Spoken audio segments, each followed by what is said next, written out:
de Copa do Brasil, confronto que está gerando diversas polêmicas por conta da mudança de datas de jogo de volta, mas independente dessas polêmicas, Flamengo e Corinthians de um lado, Atlético Mineiro e Vasco de outro, se enfrentam pelos jogos de ida da Copa do Brasil, então isso é assunto pra gente. E a pergunta que não quer calar é: você acha que tem algum favorito para esses confrontos? Vamos falar sobre essas partidas, então vem comigo para mais um vídeo do Resenha. Pra quem não me conhece, meu nome é Julia Cunha e eu tenho um canal aqui no YouTube dedicado só a falar sobre o Fluminense. E agora eu tô começando um projeto Resenha com meu namorado, Bernardo, do canal Invictus. E a gente vai falar aqui sobre o confronto que, bem, né, eu já não faço mais parte, que é a Copa do Brasil.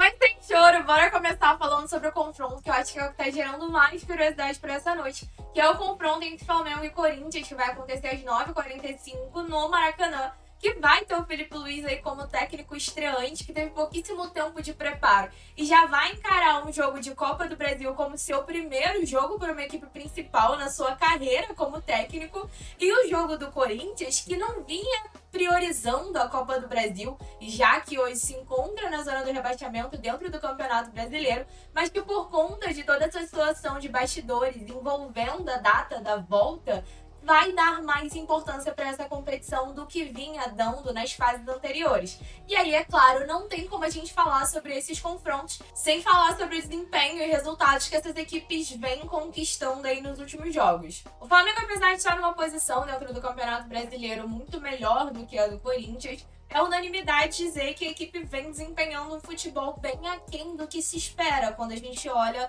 os nomes que essa equipe tem no seu elenco. Vem de uma eliminação contra um Peñarol, que é um time bem organizado, mas não é um time forte de fato.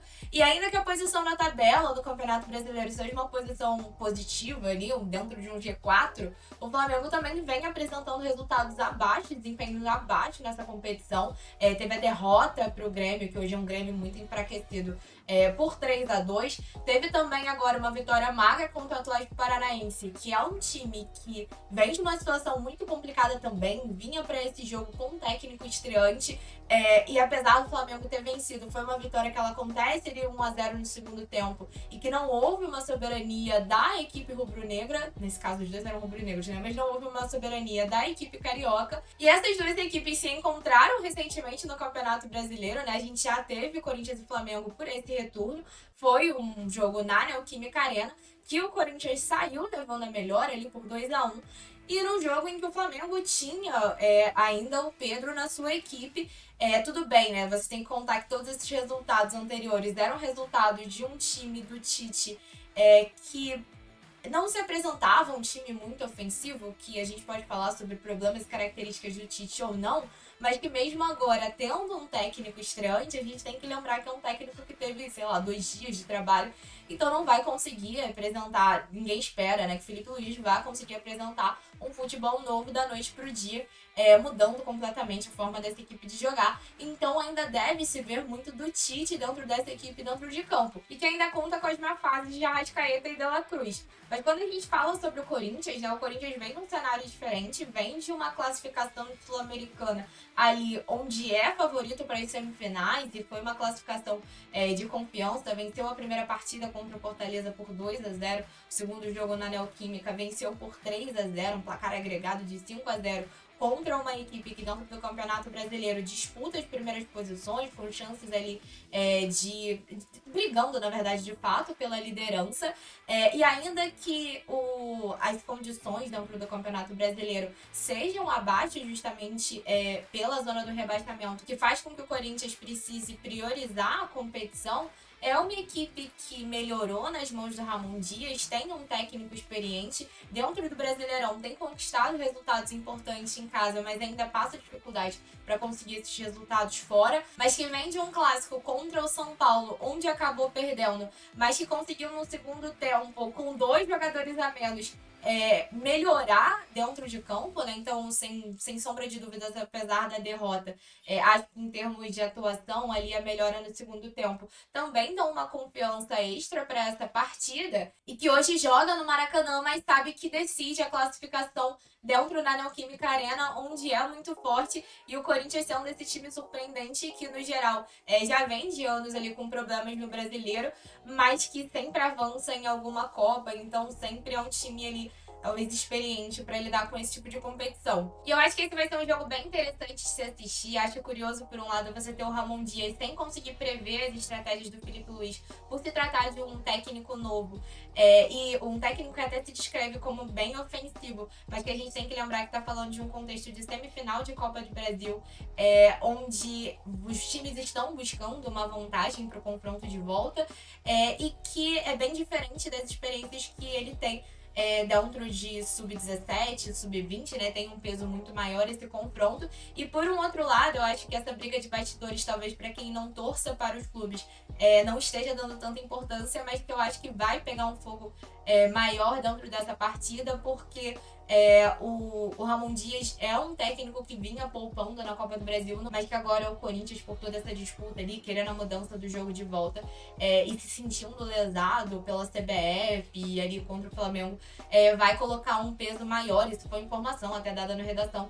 que o próprio time ele se vê colocando um peso e uma importância muito maior para essa partida por conta de toda essa confusão de bastidores. Mas agora deixa aí nos comentários para você quem é o favorito para esse jogo de ida, pra gente poder falar sobre o segundo confronto dessas semifinais, e aproveita para deixar o like também se você tá curtindo esse vídeo. E o outro jogo da noite vai acontecer às 7h15 na Arena MRV. Atlético e Vasco se enfrentam, um confronto que eu também considero bem curioso se a gente for olhar a situação das duas equipes, né? O Atlético Mineiro foi uma equipe que no início do ano a gente talvez esperava bastante dentro do Campeonato Brasileiro, e ao longo da competição foi caindo um pouco em termos de desempenho e ficando aquém do que era esperado para essa equipe, para os nomes que ela tem. Mas ao mesmo tempo segue hoje vivo na Libertadores e na Copa do Brasil. Já o Vasco era uma equipe que você tinha ali um desempenho bem abaixo no início da competição, e que se você fosse olhar as questões políticas que envolveram o Vasco esse ano ali, tanto diretoria e 777, ali na época onde ainda comandava o clube, foi uma equipe que a gente achou que fosse brigar para não cair dentro do Campeonato Brasileiro, e hoje já se afastou completamente dessa briga e tá agora numa semifinal de Copa do Brasil, e acho que chega ali forte para essa semifinal. E se a gente for pegar os resultados recentes dessas equipes, o Vasco vem de 2 empates e uma derrota, empates aí para Flamengo e Cruzeiro, até sendo o Cruzeiro o último jogo ali da última rodada, onde até ficou direto em Minas, justamente para poder enfrentar hoje o Atlético Mineiro, e a derrota foi para o Palmeiras. E já o Atlético vem de resultados melhores, vem de 2 vitórias ali sobre o Bragantino e Fluminense, e a derrota também para o Palmeiras. Até essas duas equipes não se enfrentaram ainda pelo retorno do Brasileiro, tiveram apenas o jogo do primeiro turno, onde teve vitória do Atlético na Arena MRV por 2-0 em cima do Vasco. E eu acho que esse confronto é um confronto em que ainda o Vasco tenha um momento melhor na temporada, apesar desses últimos resultados. É um confronto em que o Atlético chega com mais força para essa disputa, né? Mas ao mesmo tempo o Atlético para mim um time muito imprevisível. Porque se você pega o Galo, por exemplo, dos 2 confrontos de Libertadores, que se a gente for comparar ele com a Copa do Brasil, talvez se equipare mais do que os jogos do Brasileiro, porque são competições em que o Galo tá dando bastante importância, são Copas, né? São disputas por mata-mata. O Atlético, ele vem de 2 jogos muito distintos contra o Fluminense. É um jogo onde perde por 1-0 na ida no Maracanã, que é um jogo em que pra mim a equipe é muito fraca, assim, não esperava um jogo tão ruim por parte deles. E em compensação, o jogo de volta foi um jogo de soberania total do Atlético Mineiro, que fisicamente conseguiu ser muito intenso ao longo dos 90 minutos e dominou ali técnica e taticamente. E ainda que eu considere que o Fluminense jogou uma partida abaixo, eu acho que o Atlético ele tem muitos méritos nessa partida.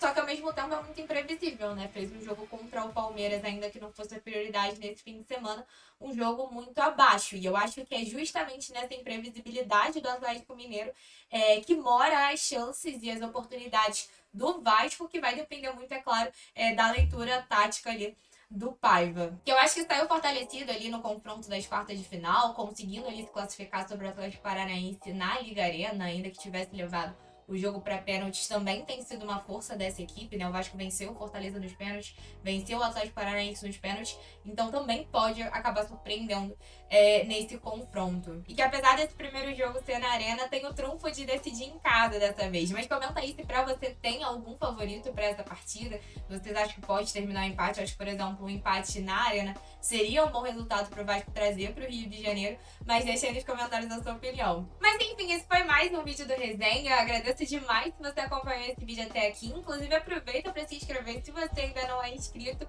E vamos que vamos, que eu tô bem animada pra assistir esses jogos mais tarde. Mas é isso, um beijo e até a próxima!